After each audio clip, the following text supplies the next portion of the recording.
10 years ago, on November 24th, 2010, Gran Turismo 5 was launched on the PlayStation 3.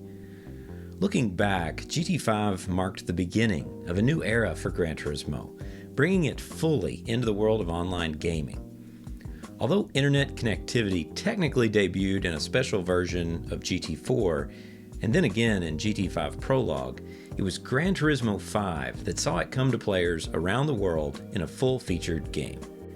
This connectivity also enabled the ability to update the game. Again, Prologue demonstrated the potential here, but GT5 really took full advantage of it. At first, this consisted of bug fixes, patches, and feature updates, such as in-race saves for the endurance events. But over time, it also brought new cars and, for the first time, new tracks. It also introduced the first paid DLC for a Gran Turismo game. From the version 2.0 update in October of 2011, players had the option of buying new content, which included the debut of Circuit de Spa-Francorchamps. There were a myriad of new features too. GT5 included the series' first ever paint shop.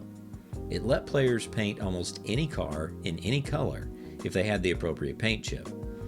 Depending on the vehicle, you could also add new individual body parts, even on the inside. You could play the game in 3D if your display supported it.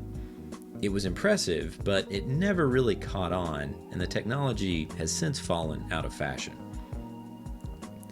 In total, GT5 had over 1,000 cars to drive on nearly 80 circuits.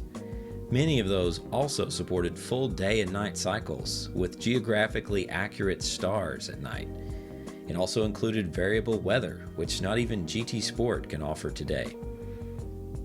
Despite all of this variety, GT5 often finds itself at or near the bottom of many lists of favorite Gran Turismo games, including our own.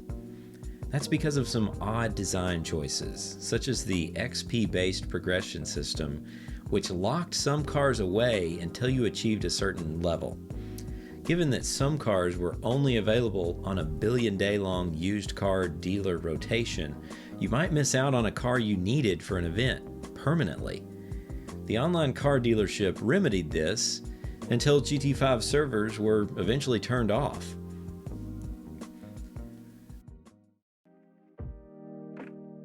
The cars themselves proved problematic. Of that 1,000-strong car list, more than 700 were straight imports from both Gran Turismo 4 and 3. This led to wildly inconsistent functionality in terms of interior views, body upgrades, and damage, but especially appearance. The PS3-ready models significantly outshone the legacy cars in terms of graphics, producing some meme-worthy images. To this day, the game's standard cars haunt the Gran Turismo series, and it remains one of the most controversial design decisions in the franchise's history. Of course, what generated the most scorn was the sheer length of development. Polyphony Digital released GT4 in 2004 as its fourth GT game in 7 years.